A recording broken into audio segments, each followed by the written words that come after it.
सभी मित्रों को प्रणाम, नमस्कार। मेरी आवाज आप तक ठीक ठीक है?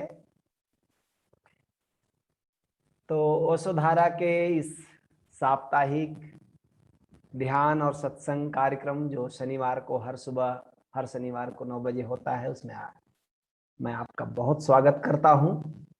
आज ज्यादा प्रश्न नहीं है और ध्यान का भी आनंद लेंगे। आज एक नया ध्यान करेंगे, शायद इसको भी आपने पहले कभी नहीं किया हो। और मैं समझता हूं ओशो के ध्यान के जगत में सबसे सरलतम ध्यान है। इससे ज्यादा सरल फिर कुछ और नहीं हो सकता। और ये टेक्निक आप सीख गए तो आप के लिए ध्यान कभी भी कहीं भी कर सकते हैं, इतना सरल है। तो उसके पहले थोड़े से प्रश्न आए हैं। एक माँ अर्चना पंजाब से पूछती हैं कि स्वामी जी, धर्म के नाम पर बहुत से क्रिया व्यापार देखने को मिलते हैं। कोई पूजा पाठ कर रहा है, कोई श्मशान जा रहा है, कोई तीर्थ कर रहा है, कोई सांस की साधना कर रहा है, कोई भक्ति कर रहा है। इतने सारे चीजों को देखकर बड़ी कंफ्यूजन होती है। इस पर कुछ प्रकाश डालिए।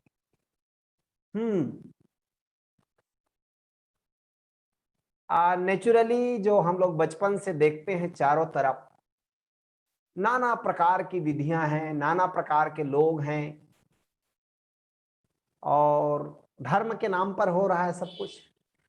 तो इसमें से हमें कौन सा करना चाहिए, कौन सा नहीं करना चाहिए? सबको करने चलेंगे तो जीवन बीत जाएगा और पूरा नहीं होगा। तो क्या करना चाहिए, क्या नहीं करना चाहिए? फिर विभिन्न तरह के अनुष्ठान हो रहे हैं।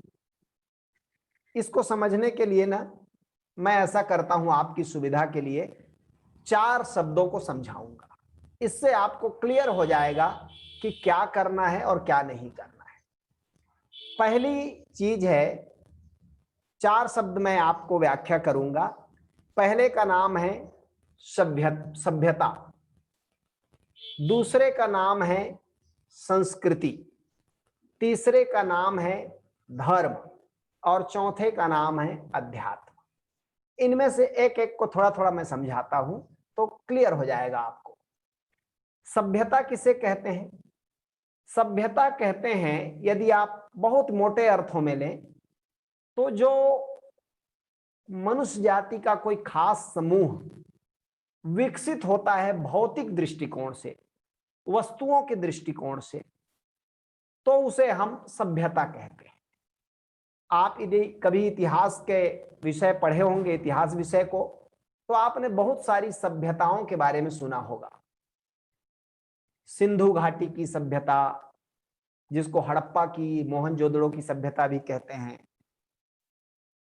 अमेरिका के ग्वाटेमाला क्षेत्र में जो पैदा हुई और नष्ट हो गई माया सभ्यता,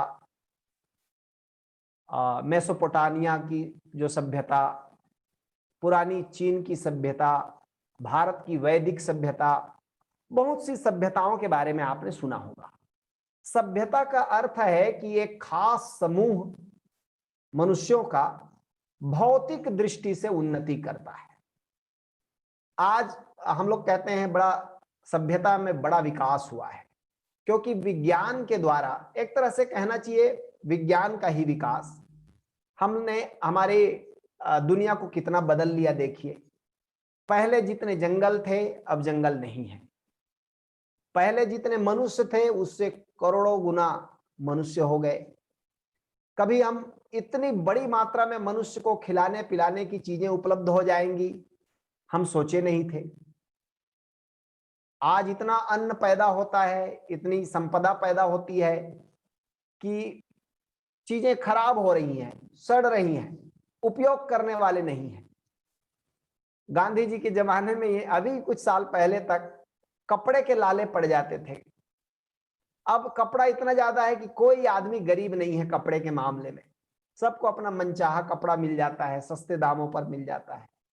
तो सभ्यता का विकास का मतलब है भौतिक दुनिया में विकास, बाहर की दुनिया में विकास। हमारे पुरखे बैलगाड़ी में चलते थे, हम कार में चलते हैं, हवाई जहाज में चलते हैं, हवाई जहाज में उड़ते हैं। रेलगाड़ी की कभी कल्पना भी नहीं की होगी पुराने लोगों ने। आज से हजारों साल पहले कोई सैकड़ों साल पहले कल्पना भी नहीं कर सकता था। तो सभ्यता का मतलब हमारे बाहर की सुविधाओं का, शरीर की सुविधाओं के लिए जो विकास होता है उसको हम सभ्यता का विकास कहते हैं। फिर उसी के अनुपात में हमारा जो सामूहिक आचरण है इसका विकास होता है, इसको हम संस्कृति कहते हैं। सामूहिक आचरण क्या है कि भारत में है तो आपका एक अलग ढंग का खान पान होगा, रहन सहन होगा, पहनावा होगा, भाषा होगी, रीति रिवाज होंगे, ये सब संस्कृति के अंदर आते हैं। आप देखते हैं भारत में ही कितनी संस्कृति है। दक्षिण भारत में जाएंगे तो अलग संस्कृति है, उत्तर भारत में अलग है, पूर्वी भारत में अलग है, पश्चिमी भारत में अलग है, मध्य भारत में अलग है। अलग अलग जगह नाना प्रकार की संस्कृतियां हैं। भाषाओं में कितनी भिन्नता है। हम पड़ोस के ही 100 किलोमीटर दूर चले जाएं तो वहां की भाषा समझ में नहीं आती। यदि आप छत्तीसगढ़ में रहते हैं और बस 100 किलोमीटर दूर आप जाएंगे तो उड़ीसा का बॉर्डर है, तो उड़िया भाषा बहुत से लोगों को नहीं आती छत्तीसगढ़ में। आप ऐसे ही दक्षिण भारत तरफ, आंध्रा तरफ चले जाएं थोड़ी दूर में तो आपको तेलुगु समझ में नहीं आएगी। भाषाएं कितनी भिन्न है, वेशभूषा सबके भिन्न है, रहन सहन भिन्न है, खान पान अलग अलग है। ये सब संस्कृति के अंग हैं। उनके त्योहार, उनके व्रत उपवास, सामाजिक नियम कहना चाहिए संस्कृति को एक तरह का। ऐसे नियम, अघोषित नियम जो लिखे नहीं गए हैं लेकिन उस सोसाइटी को, उस समाज को मानना पड़ता है।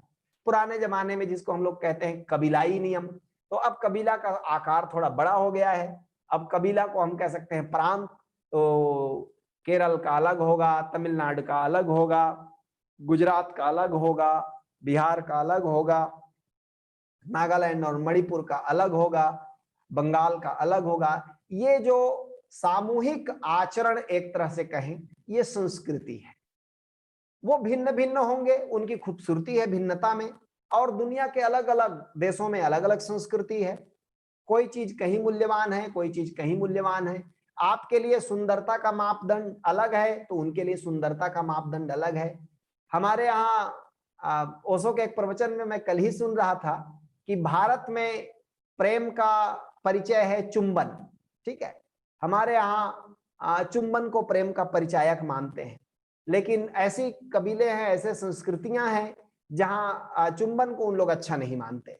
उन लोग प्रेम का गहरा प्रतीक मानते हैं नाक रगड़ना। नाक से नाक एक दूसरे से रगड़ते हैं, वो गहरा प्रतीक है। और आपके चुंबन में शायद उतना आनंद ना होगा, वायरस फैल जाए, कोरोना फैल जाए, कुछ का कुछ हो जाए। उनका एकदम सेफ है, नाक से नाक रगड़ लिए, फुर्सत हो गए। हमको हंसी आएगी लेकिन हमारे चुंबन को देखकर वो लोग भी हंसते हैं, हमारे फिल्मों को देखकर वो लोग हंसेंगे। ये क्या पर इनहाइजेनिक एक्टिविटी है, गैर स्वास्थ्यकर है, गंदगी है, ऐसा वो लोग हंसेंगे।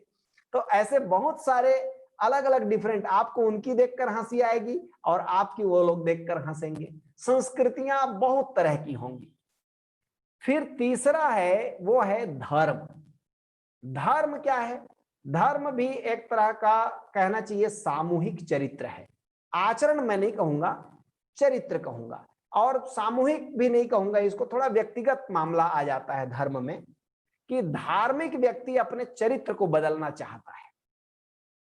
आप देखेंगे एक तरह से कहना चाहिए इसको सदाचार। एक संत हुए, वो कहते हैं पहला पद है देवी देवा, दूजा नेम, तीजा आचारा। कहते हैं पहले तो लोग देवी देवता की पूजा करते हैं या पूजा पाठ करते हैं। दूजा नेम, दूसरे लोग नियम व्रत धारण करते हैं, उपवास रखेंगे, संकल्प लेंगे, व्रत धारण करेंगे। दूजा नेम, तीजा आचारा। और तीसरे लोग, तीसरे प्रकार के लोग जो धर्म के नाम पर सदाचार साधेंगे, सज्जन व्यक्ति बनेंगे। उनको समाज में समादर मिलेगा, आदर मिलेगा, सम्मान मिलेगा, निष्ठावान होंगे, चरित्रवान होंगे, अपने क्षुद्रता की तरफ नहीं जाएंगे, एक उच्च कोटि का चरित्र प्रस्तुत करेंगे।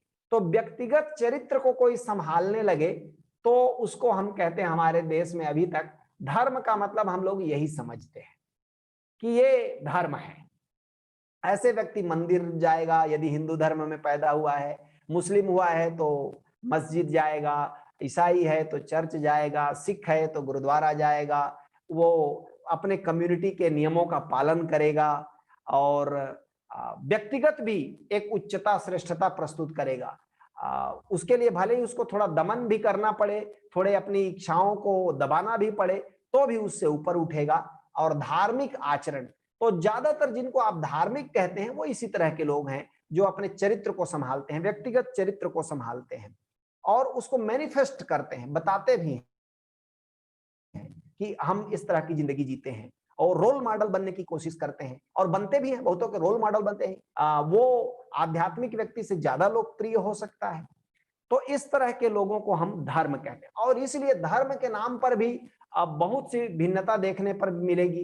कोई व्यक्ति अपने चरित्र के किसी पक्ष को सुधारेगा, कोई कहेगा कि मैं तो स्त्रियों की तरफ नहीं देखता, तो कोई कहेगा कि मैं तो घूस नहीं लेता, तो कोई आदमी कहेगा कि मैं कोई भी तरह का झूठ नहीं बोलता।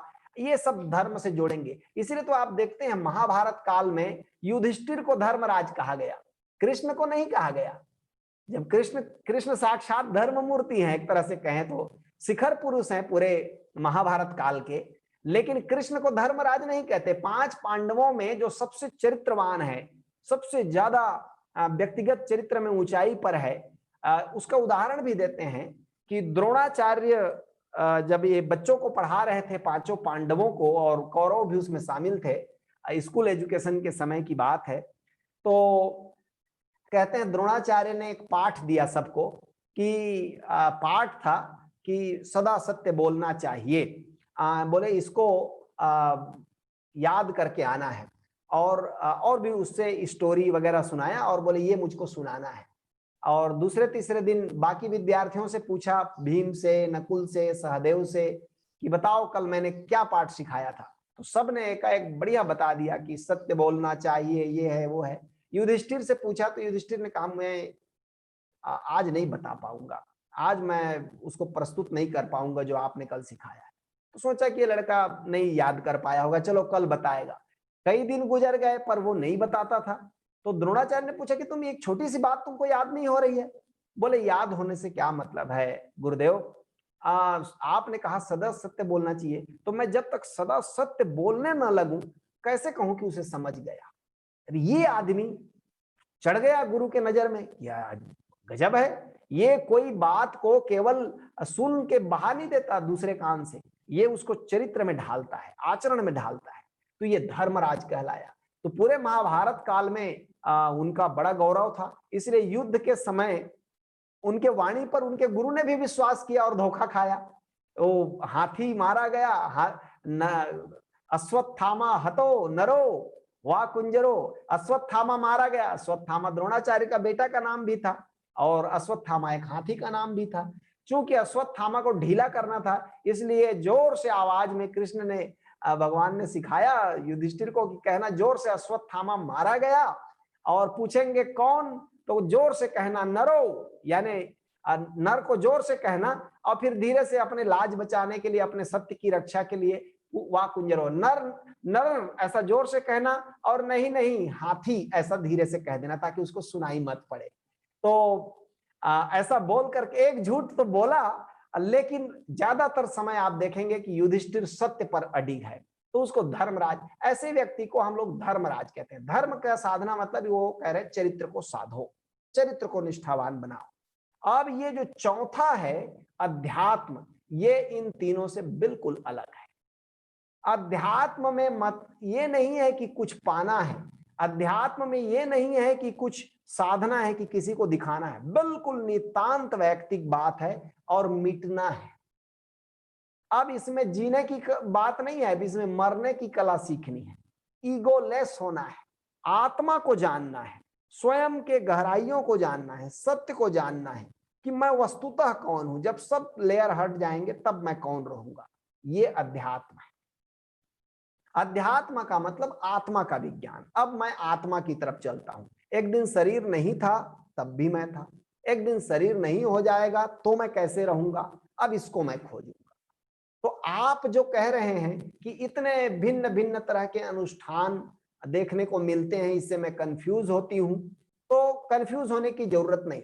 वो उनमें से कोई अध्यात्म नहीं है, वो धर्म के हिस्से हैं। और धर्म में एक निजी पसंदगी नापसंदगी रहती है।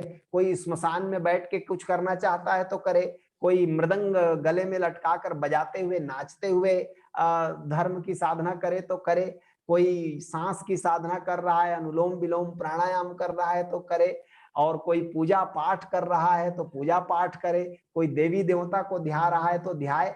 ये सब अल्टीमेट नहीं है, ये अपने परिवेश के अनुसार, अपनी रुचि के अनुसार, अपनी व्यक्तिगत अभिरुचि पसंदगी नापसंदगी के अनुसार कोई भी कर सकता है।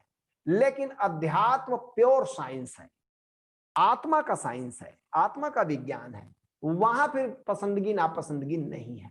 वहां ग्रेजुअली धीरे धीरे अपनी गहराई में जाते हुए स्वयं को एक तरह से पोंछ डालना है, मिटा डालना है कि अब नहीं, जो भी बाहर से मेरे आइडेंटिटी बनी है उस सब से मैं हटता हूं, अब उस सब को मैं अपना नहीं मानता।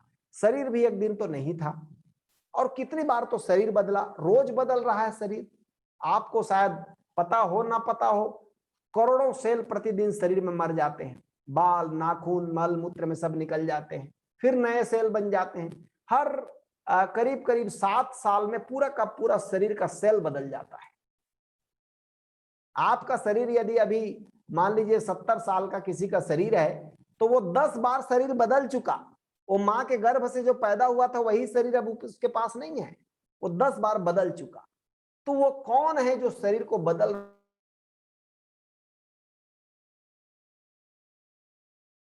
रहा,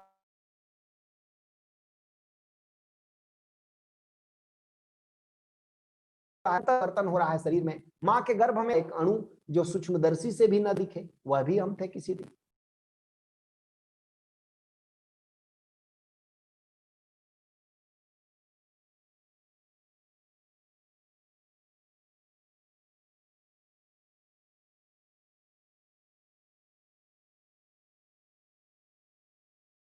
पाता है रियल स्पिरिचुअलिटी क्या है, तो रियल स्पिरिचुअलिटी में अपने को जानना शेष रह जाता है, स्वयं को जानना बस, और कुछ भी नहीं, कि मैं अपने को जानूंगा। अब इसे आप ध्यान कहें, आप इसे भक्ति कहें, आप इसे प्रार्थना कहें, डजंट मैटर, आप क्या शब्द देते हैं आपकी मर्जी। लेकिन एक ही लक्ष्य है, एक ही चीज है कि मुझे अपनी आत्यांतिक गहराई को जानना है। जब सब उसके नीचे और कोई गहराई ना बचे, वहां तक मुझे जानना है। ऐसा यदि आप खोज में हैं, तब आप आध्यात्मिक हैं। और यदि अभी भी आप मंदिर मस्जिद धर्म अनुष्ठान पूजा पाठ सब कर रहे हैं, तो आप धार्मिक व्यक्ति तो हैं, इससे जीने में सुविधा मिल जाएगी। मैं नकारता नहीं हूं, ये भी जीने के लिए बहुत जरूरी है। मैं किसी भी पक्ष को नकार नहीं रहा हूं। सभ्यता भी जरूरी है, संस्कृति भी जरूरी है। संस्कृति बहुत व्यक्तियों के आचरण को नियंत्रित करती है, कंट्रोल करती है। धर्म भी जरूरी है, लेकिन इन सब से ऊपर मनुष्य जीवन का जो आत्यांतिक हमारा लक्ष्य है मनुष्य शरीर में आने का, वो है अध्यात्म। कि कैसे हम उसे जान लें जो सबके मिट जाने पर भी शेष रहता है। और इसलिए आप शिखर जो पुरुष हुए हैं मनुष्य जाति में, कृष्ण हुए, बुद्ध हुए, नानक हुए, जीसस हुए, मोहम्मद हुए, इनके वचनों में व्याख्याकार भले ही अंतर कर लें, भाषा का वह अंतर भले ही हो, लेकिन टारगेट सबका एक है। ओशो हुए, वो आप देखेंगे एक गहरी अंतर संगति बैठी हुई है। वो सब इसी तरफ इशारा करते हैं कि बाहर से तुम भीतर की तरफ चलो, स्वयं को जानो। अब बाहर सब खत्म हो गया, हो गई बात, बाहर चरित्र हो गया, आचरण हो गया, सभ्यता हो गई, चला गया। अपने को खोजो। और ये जो है ना भीतर स्वयं को खोजना, ये बहुत शार्पनेस मांगता है, ये बहुत ही प्रतिभाशाली एक्स्ट्रा ऑर्डिनरी प्रतिभाशाली आदमी का काम है। इसलिए धर्म तक तो बहुत लोग चल सकते हैं, लेकिन अध्यात्म बहुत कम लोगों के लिए है। ये एक तरह से ना कहना चाहिए सूरवीर लोगों के लिए है। इसलिए तो भगवान महावीर को, जिनका नाम वर्धमान था, जैनियों ने महावीर कहा कि योद्धा ही, कबीर साहब ने खुद कहा, सूरा ऐसा चाहिए कि छाड़े तन का हेत। सूरवीर ऐसा होना चाहिए जो शरीर का भी मोह छोड़ दे। अब पुरजा पुरजा हो ही रहे तबहु न छाड़े खेत, कि टुकड़े टुकड़े हो जाए तब भी रण क्षेत्र को न छोड़े। तो वो किसी बाहर के सूरवीर की बात नहीं कर रहे हैं, वो कह रहे भीतर, भीतर की यात्रा में कुछ भी गंवाना पड़े, कुछ भी मूल्य चुकाना पड़े, तो चुकाने को जो तैयार है वो आध्यात्मिक व्यक्ति है। तो आध्यात्मिक व्यक्ति के, हो सकता है आपको चरित्र बहुत अच्छा ना भी मिले, हो सकता है कई बार उसकी चरित्र में विसंगति भी मिले, आपको अटपटापन भी दिखाई पड़े, लेकिन आध्यात्मिक व्यक्ति 24 कैरेट है, वो और कुछ नहीं चाहता। इसलिए तो एक जगह जा करके कबीर कहते हैं, जिस मरने से जग डरे मेरो मन आनंद।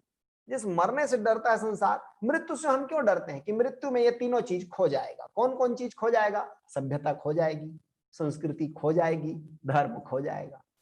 आपके पास कितनी भौतिक वस्तुएं हैं, सब 2 कौड़ी की हो जाएगी। आपके मरते ही प्रलय आ गया आपके लिए, तो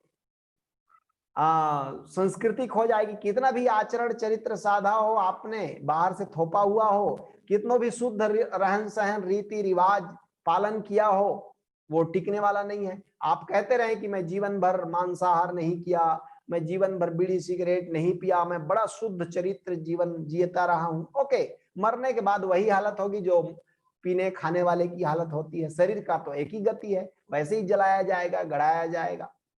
और आप धर्म को भी साधते रहे, कितने तीर्थ यात्रा किया, कितना व्रत किया, कितना एकादशी रहे, कितना उपवास रखे, शरीर के अंत के साथ इस सब का अंत हो जाता है। ये सब एक तरह से ईगो सेक्शन के लिए होता है, ईगो की संतुष्टिकरण के लिए होता है। इसलिए शरीर के जाते ही वो जो ईगो को संवारने वाले तत्व थे वो सब चले गए।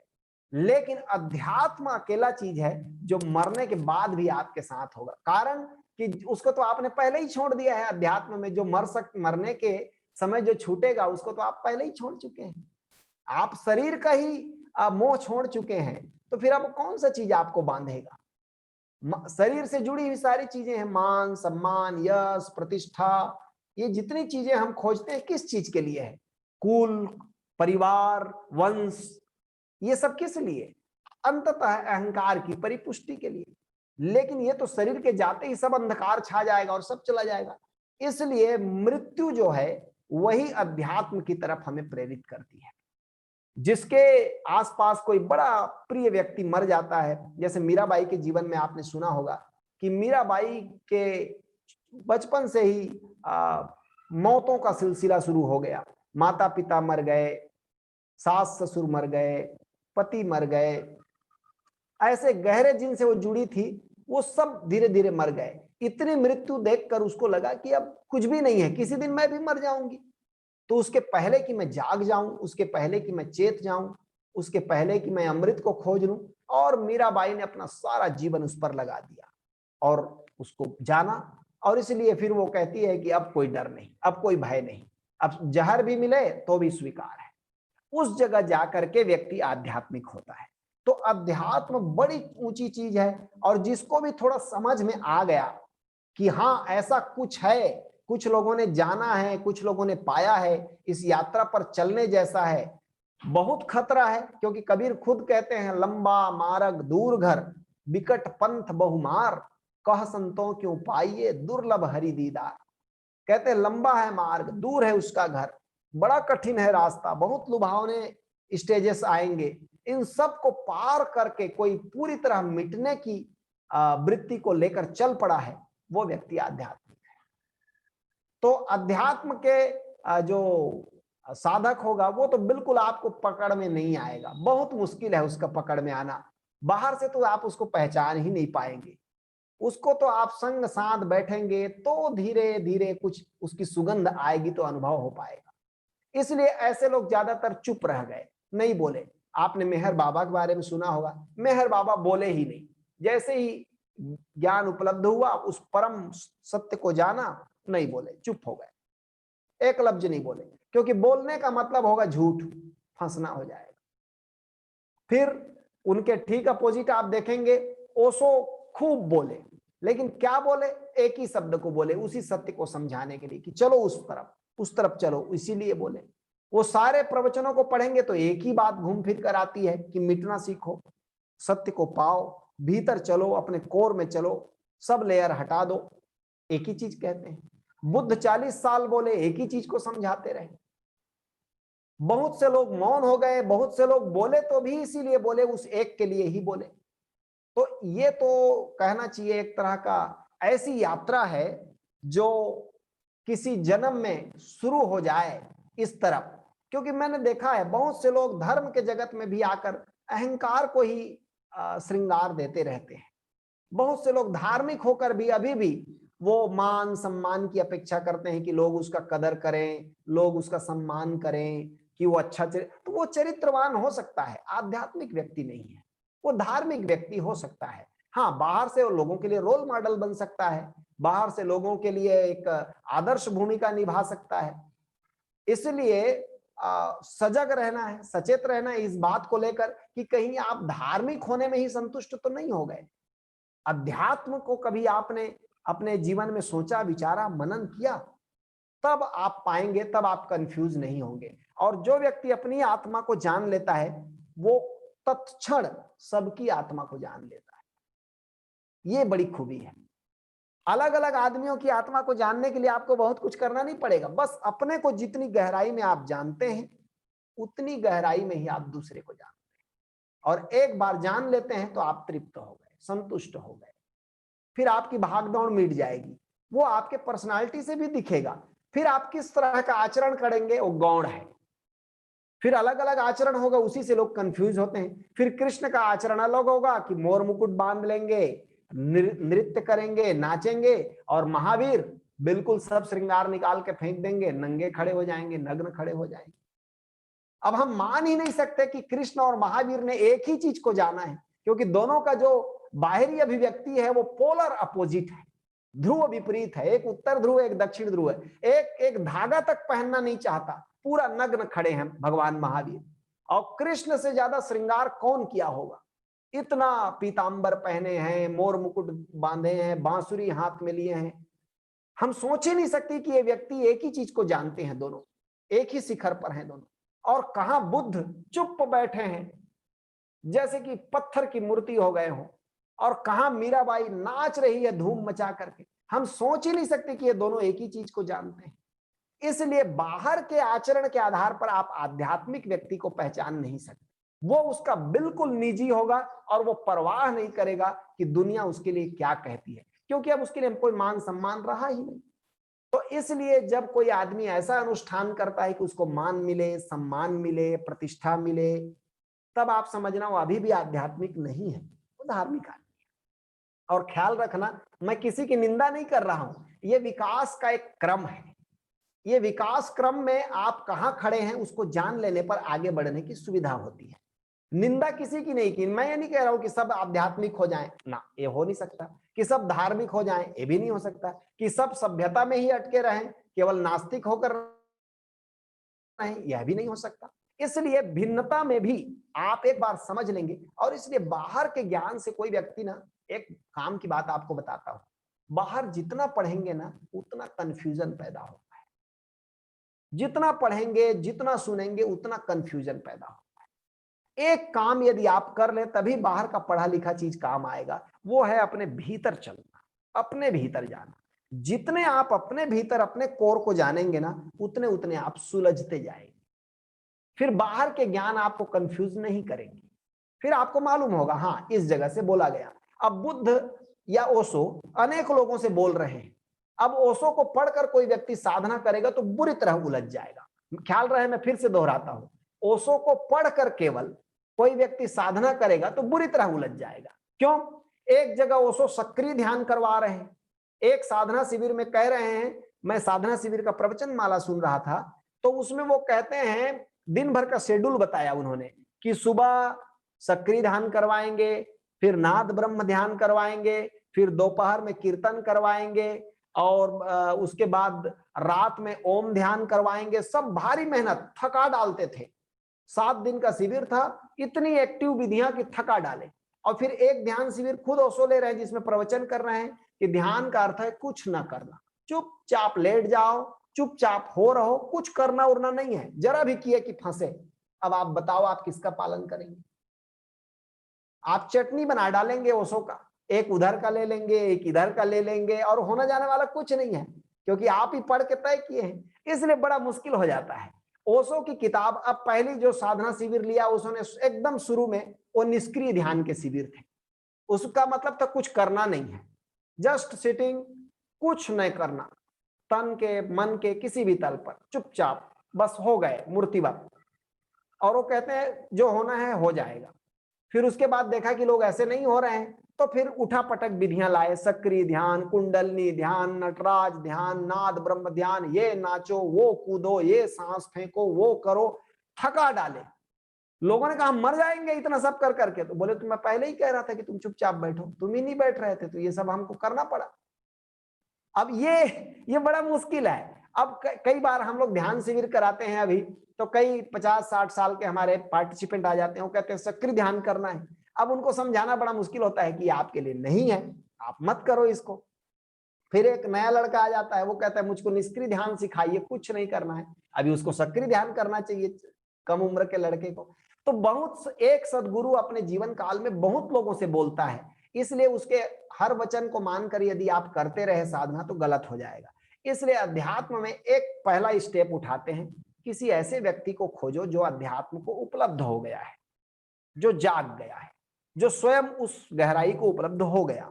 अब वो व्यक्ति आपको देखकर आपके अकॉर्डिंग साधना आपको बताएगा, वो आपके काम के लिए है। ये ठीक वैसे ही है जैसे केमिस्ट की दुकान में सभी प्रकार की दवाई है, बवासीर की दवाई है, कैंसर की दवाई है, टीबी की दवाई है, सर्दी खांसी बुखार कोरोना छोड़ के बाकी सबकी दवाई है। तो अब आप जाके केमिस्ट की दुकान से कुछ भी उठा के खा लेंगे तो मारे जाएंगे, वो जहर हो जाएगा।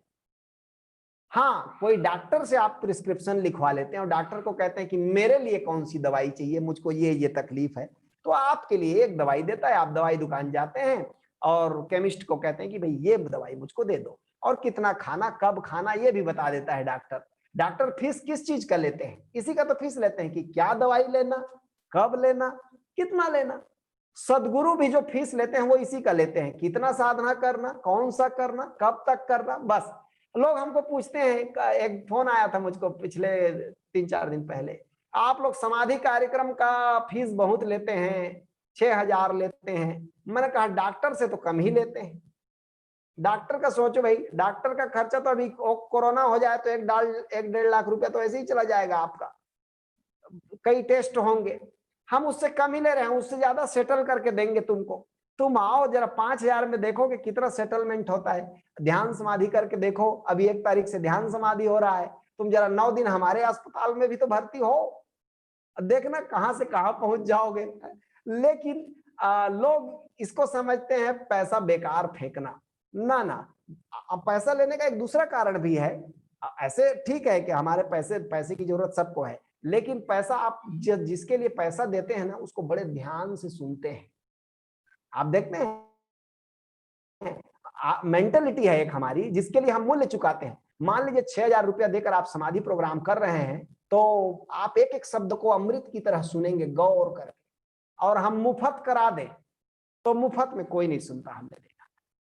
मुफ्त में कोई, फिर वो 10 बहाने बनाएंगे कि आज तो मुझे खुजली हो रही है तो आज मैं सत्र अटेंड नहीं कर पाऊंगा, तो आज तो मेरा पेट ठीक नहीं है तो आज तो हो ही नहीं सकता। और जो आदमी पैसा दिया है वो आदमी फिर सिंसियर होकर सुनता है। इसलिए परम गुरु ओशो ने भी पूना के आश्रम में जब प्रवचन देना शुरू किया, शुरू में वो फ्री प्रवचन देते थे, तब लोग उतने गौर नहीं किए। जब ओशो ने 50 रुपया 5 रुपया फीस लगा दिया, आज के जमाने के 50 रुपया या 100 रुपया या 500 रुपया समझ लीजिए, एक प्रवचन सुनने का फीस लगा दिया, बस लोगों ने विरोध करना शुरू कर दिया कि प्रवचन के लिए पैसा ले रहे हैं, ये कैसे साधु हैं। केवल इसलिए कि जिसको जरूरत होगी वही आएगा, जिसकी खोज होगी, जिसकी प्यास होगी, वही व्यक्ति खोजेगा। इसलिए सदगुरुओं को नाना प्रकार के उपाय करने पड़ते हैं कि नीडी आदमी आए, बेकार की भीड़ इकट्ठे मत हो जाए, अनवांटेड आदमी मत आ जाए। अनवांटेड आदमी आ जाएगा तो टाइम वेस्ट करेगा, उपद्रव करेगा। इसलिए ये सब रिस्ट्रिक्शन करना पड़ता है। जिसके जीवन में प्रियॉरिटी लिस्ट में अध्यात्म है, वो चाहता है हर हाल में मैं आत्मा को, परमात्मा को जानूं, वो धन तो क्या जान लगा देगा, वो खोजेगा, वो पैसे के हिसाब थोड़ी करेगा। आप जब शरीर बचाने की नौबत आती है तो आप भी यही करते हैं। आप देखिए, आप बीमार पड़ जाएं और डॉक्टर कह दे कि ठीक इलाज नहीं होगा तो आप टपक जाएंगे, तो आप जान लगा देंगे, आप सब दौलत बेच देंगे, जमीन जायदाद बेच देंगे, सोना चांदी बेच देंगे और शरीर को बचाने में लग जाएंगे। ऐसे ही एक साधक को लगता है कि आत्मा को पालूंगा तो सब हो जाएगा, तो आत्मा के लिए सब कुर्बान कर दो, तो फिर पूरा दांव में लगा देता है। बाकी लोगों को पागल मालूम पड़ेगा, लेकिन आप उसकी बात नहीं समझ रहे हो। वो भी एक तल पर शरीर की व्यर्थता को देखकर अब वो आत्मा को पाना चाहता है, इसलिए वो जान लगा देता है सब कुछ। अब गुरु नानक देव जी पागल थोड़ी थे कि सारा व्यापार का पैसा साधुओं पर खर्चा कर दिया, और साधुओं ने क्या दिया? ओंकार का ज्ञान दिया। हमको लगेगा कि नानक नुकसान में रहे, नानक की दृष्टि से देखें तो कहते हैं वही सबसे बड़ा सच्चा सौदा था मेरा, कि मैंने दिया तो कुछ वस्तु ही दिया, कुछ पैसे रुपए दिए, लेकिन पाया परमात्मा को पा लिया।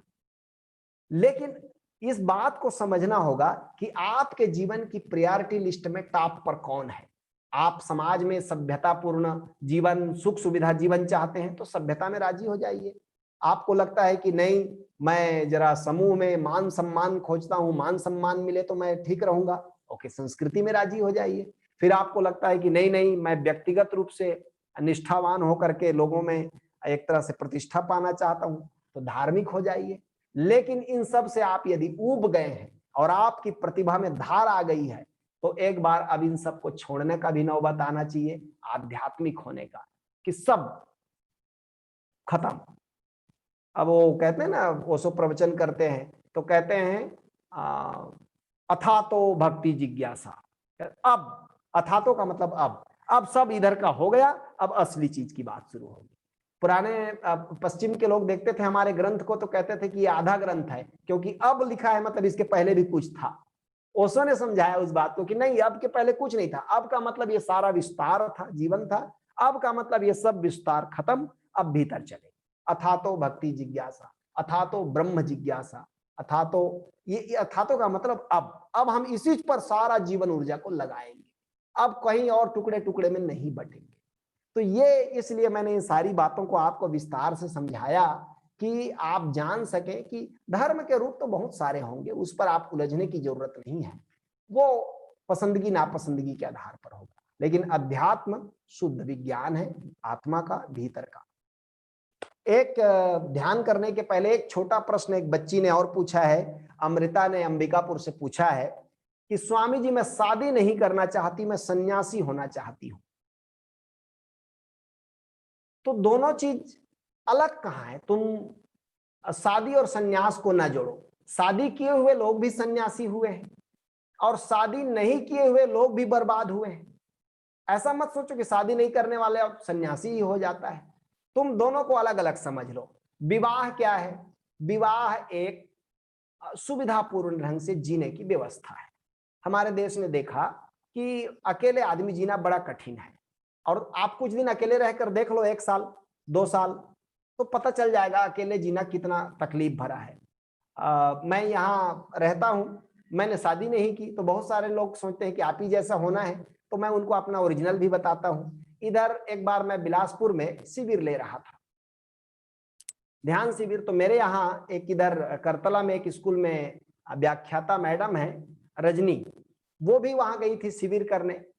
वो शिविर की और उसने ध्यान समाधि किया और देखा मुझको, मैं आचार्य की कुर्सी पर बैठा हूँ, बड़ी माला लटकी है और बड़े भव्य रूप है, अच्छा पहना ओढ़ा, और उनको 6 दिन का ध्यान समाधि कराया। तो खुश हो गई कि हमारे यहाँ जो प्रोफेसर हैं कॉलेज में, ये बड़े पहुंचे हुए फकीर जैसे सिद्ध पुरुष हैं, ठीक है, बढ़िया है, वो खुश हो गई। फिर जब हम आए यहाँ पर बिलास जहाँ रहता हूं मैं, तो उस दिन जो मेरी बाई आती है वो बीमार पड़ गई, नहीं आई। और ये रजनी मैडम स्कूल से आई तो मुझको देखी कि मैं बर्तन धो रहा हूँ, नल के नीचे बैठकर अपने सारे जूठे बर्तन धो रहा हूँ। तो उन्होंने कहा कि आचार्य जी ये क्या हो रहा है? मैं कहा यह भी जीवन का सत्य है, शादी न करने का फल, अपना बर्तन खुद धो, क्योंकि बाई नहीं आई है तो कुकर मांज रहे हैं, बर्तन धो रहे हैं। अब ये मेरा भव्य आचार्य वाला रूप तो सब लोग देखते हैं कि ठीक, बड़ा बोलते हैं, हाँ व्याख्यान देते हैं आचार्य जी। आचार्य जी बर्तन धो रहे हैं, कपड़ा धो रहे हैं, अपना बिस्तर बिछा रहे हैं, झाड़ू लगा रहे हैं, पोछा लगा रहे हैं, इसको कौन देखता है? तो देखिए शोरूम को देख करके आप भ्रम में मत पड़ना, गोदाम बहुत गंदा रहता है, ठीक है। तो दोनों के प्लस माइनस है। अकेले रहने पर एक स्वच्छंदता है, एक आनंद है, मैं 24 घंटा सोना चाहूं तो सो जाऊं, कोई मेरे को रोकने टोकने वाला नहीं है। ए जी उठो जी, घर का काम कौन करेगा, ऐसा कोचने वाला कोई नहीं है मुझको। लेकिन जो भी काम करना होगा मुझी को करना होगा, अकेले करना होगा, ये भी एक जीवन का पहलू है। शादी नहीं करोगे तो ये भी भोगना पड़ेगा। हाँ शादी करोगे तो उसके दूसरे पहलू हैं, थोड़ा थोड़ा बीच बीच में लड़ाई भी होगा, पति पत्नी में तकरार भी होगा। अभी इधर घनश्याम और उसकी पत्नी मुझको देख रहे हैं, कह रहे हैं कितने मात्रा में तकरार होना चाहिए। तो वायलेंट बस नहीं होना चाहिए, बाद में विवाद तक जायज है, इतना दूर तक चल सकता है, और उसको भी हम लोग सेटल कर देते हैं। अभी कल से, हाँ कल से ही तो दाम्पत्य प्रज्ञा प्रोग्राम है। मैं तुमको कहूंगा, जिसने पूछा है कि मुझे शादी नहीं करनी और संन्यास लेना है, मैं उसको कहूंगा तुम दाम्पत्य प्रज्ञा प्रोग्राम कर लो कल से। तुम देखोगे कि शादी भी बहुत फायदेमंद है। जो शादी किए हैं उनको देखकर तुमको बाद में ईर्ष्या होगी कि ये लोग मजा लूट रहे हैं और ये लोग मजा मार रहे हैं और हम एक झटके में फंस गए सन्यासी होकर। क्योंकि बहुत से जो सन्यासी हो गए हैं, जो शादी नहीं किए हैं, उनके दुख को तुम नहीं जानते। ज्यादातर वही लोग रेप केस में क्यों फंसते हैं, देख रहे हो क्यों? दमनात्मक चित्त है, दमन किया हुआ है, उलझ गए हैं। अभी भी स्त्री बहुत आकर्षित करती है, अभी भी पुरुष बहुत आकर्षित करता है, अभी भी उनको संसार से मोह नहीं छूट गया है। अब वो पीछे के रास्ते से सब पाना चाहते हैं, वो भी गलत है, जब सामने का रास्ता मौजूद था। अच्छा है बहुत सारी स्त्रियों के मारपीट खाने से एक ही स्त्री के मारपीट खाओ, वो ज्यादा सुविधापूर्ण है। एक ही पुरुष के साथ रहो, वो ज्यादा अच्छा है झंझट होने से। मुल्ला नसरुद्दीन कह रहा था कि मेरी और मेरी पत्नी में शादी के बाद कभी झगड़ा नहीं हुआ। तो चंदूलाल ने कहा ऐसा हो ही नहीं सकता। उसने कहा अरे मेरे साथ चलो अभी घर में पूछवा देता हूं। तो बोले किया कैसे ऐसा, ऐसा ऐसा तुमने कौन सा काम कर दिया कि जिसमें तुम्हारा झगड़ा नहीं होता? बोले शादी के दिन, सुहाग रात के दिन हमने तय कर लिया कि काम बांट लिया, इस काम में मैं हस्तक्षेप नहीं करूंगा, इस काम में तुम हस्तक्षेप मत करना। बोले कैसे काम बांटे?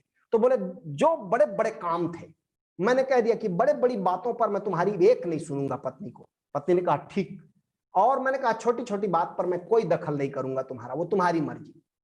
तो मैं उसकी बात पर दखल नहीं करता, छोटी छोटी बात पर। बड़े बड़े मेरी बातों पर वो दखल नहीं करती, हमारा अपना एरिया बटा हुआ है एरिया।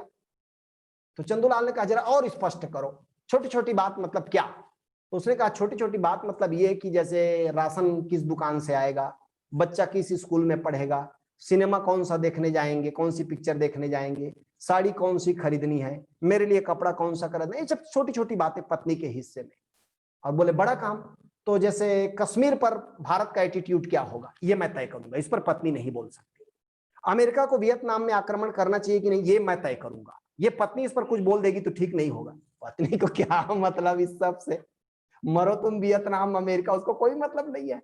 तो ऐसे आप तय कर लो तो नहीं होता झगड़ा। दाम्पत्य प्रज्ञा प्रोग्राम गुरुजी ने इतना बढ़िया सुंदर बनाया है कि किस लिए हम दाम्पत्य प्रज्ञा करते हैं। एक मुद्दा आपको बता देता हूं, उससे आप समझेंगे। पति पत्नी का हमारे यहाँ जो विवाह का बंधन था वो इसलिए नहीं था कि सुख भोगेंगे लोग, उसका मतलब था मोक्ष प्राप्ति के लिए एक टीम बनाएंगे लोग, टीम बना करके मोक्ष प्राप्ति के लिए यात्रा करेंगे। टारगेट लक्ष्य क्या है? मोक्ष, निर्वाण, मुक्ति, परम पद, सत्य का ज्ञान। और इसके लिए टीम बनाएंगे कि कुछ काम पत्नी करेगी, धन कमाने का काम पुरुष कर लेगा, घर को संभालने का काम स्त्री कर लेगी, दोनों मिल बांट कर काम करेंगे, एक टीम भावना के साथ जिएंगे। और परिवार में कितना सुविधा हो जाता है। एक तो जैसे कुछ पुरुष को सुविधाएं हैं। पुरुष को क्या सुविधा है? पुरुष को सात्विक भोजन मिलता है, उसकी बहुत सारी सेवा स्त्री कर देती है, स्त्री का स्वभाव सेवा है, वो बहुत सारी सेवा कर देगी, बहुत सारे काम कर देगी। पुरुष का काम बड़ा आसान हो जाता है कि अब वो खाली में बैठकर ध्यान कर सकेगा। ठीक इसी तरह स्त्री को बहुत सारी सुविधा हो जाती है, वो धन के लिए कहाँ भटकेगी, कहाँ उसकी सुरक्षा को खतरा है, इसलिए उसके लिए धन पुरुष कमाएगा, तो उसको सुविधा हो जाएगी कि कोई कमाए। इसलिए तो एक लड़की कह रही थी कि बहन मैं तो बहुत नहीं पढ़ती, पढ़ाई में मेरा बहुत रुचि नहीं है। तो उसने कहा क्यों? बोले मेरी सारी रुचि मैं ना इस बार व्रत उपवास में लगा रही हूं। तो बोले क्यों? बोले जब शिव जी ही वर देते हैं तो बस एक अच्छा धनवान टाइप का वर दे दें, इसलिए पूजा पाठ में अपना सारा श्रम लगाना ठीक है, पढ़ लिख के भी क्या होगा, एक ज्यादा से ज्यादा बाबू मिल जाएगा, क्लर्क मिल जाएगा, तो उससे काम चलने वाला नहीं है, तो अच्छा कोई मोटा अमीर दे दे, इसलिए शिव जी की उपासना ही ठीक है। ठीक भी है उसका कहना कि पढ़ लिख के इतना समय क्यों करना, उतने में तो व्रत उपवास अच्छा कमाने वाला पति बस मिल जाए तो वो धन कमाएगा। मेरा कहने का अर्थ तुम समझना, इस मजाक में मैं ये कह रहा हूं कि एक सुविधापूर्ण जीवन होता है और सन्यास इसके विपरीत नहीं है। विशेषकर ओशो का सन्यास, गुरु नानक देव जी का सन्यास, भगवान कृष्ण का सन्यास, हमारे वैदिक ऋषियों का सन्यास तो विवाहित जीवन को अस्वीकार करता है। हाँ, किसी व्यक्ति की मौज है। फिर कई लोग मुझको पूछते हैं, आप दाम्पत्य प्रज्ञा के आचार्य हैं, आप खुद ही शादी नहीं किए, आप कैसे समझाएंगे लोगों को पति पत्नी कैसे रहेंगे? अरे भाई, नशा छुड़वाने के लिए नशा करना जरूरी है क्या? कि कैंसर का इलाज करने के लिए कैंसर होना जरूरी है अपने को? हद हो गया। लोग ये भी नहीं समझते, इतनी छोटी सी बात, सरल सी बात कि एक्सपर्ट एक अलग चीज होता है, एक्सपर्ट होना एक अलग चीज होता है और भुगतना एक अलग चीज होता है। कई आदमी, अब कबीर साहब धनवान नहीं थे लेकिन धन की व्यर्थता को जान लिया, और कई ऐसे धनवान हैं जिनके पास अरबों खरबों है लेकिन धन की व्यर्थता वो नहीं जानते। उतना ही पकड़ है, अभी भी उनका धन चला जाए तो मारे जाएंगे, हार्ट अटैक हो जाएगा।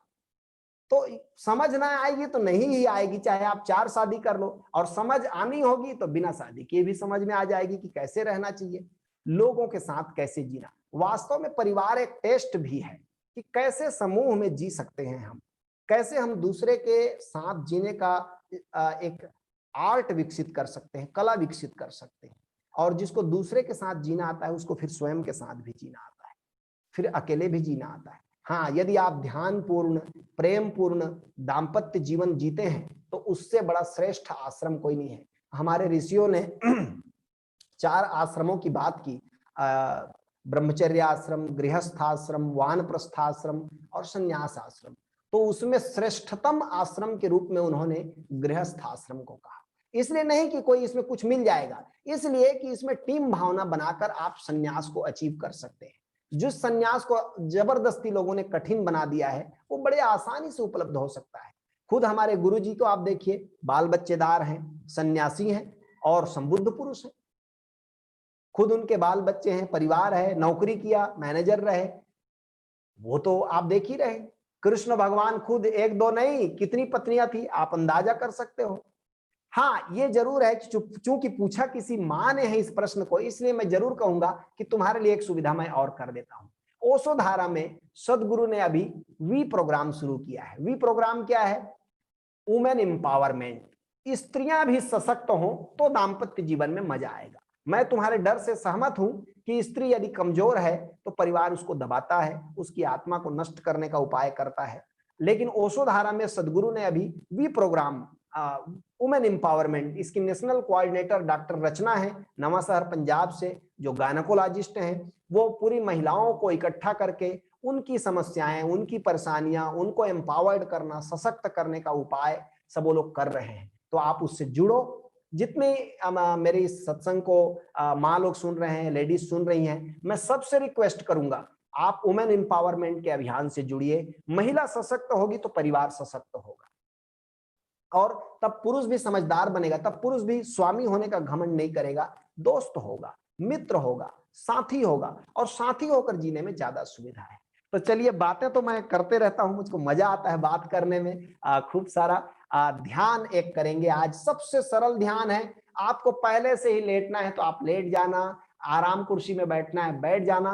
पहले ध्यान से 20 मिनट ओशो बोलेंगे, उनकी बातों को सुनना, ताकि उसके बाद 15 मिनट वो ध्यान कराएंगे। 35 मिनट का प्रयोग है कुल, ज्यादा लंबा नहीं है, लेकिन वो 20 मिनट जो बोलेंगे ना वो बहुत अद्भुत है। एक भी लफ्ज मत चूकिएगा, बहुत ध्यान से सुनिए, और दुनिया का सबसे सरलतम मेथड आप करने वाले हैं।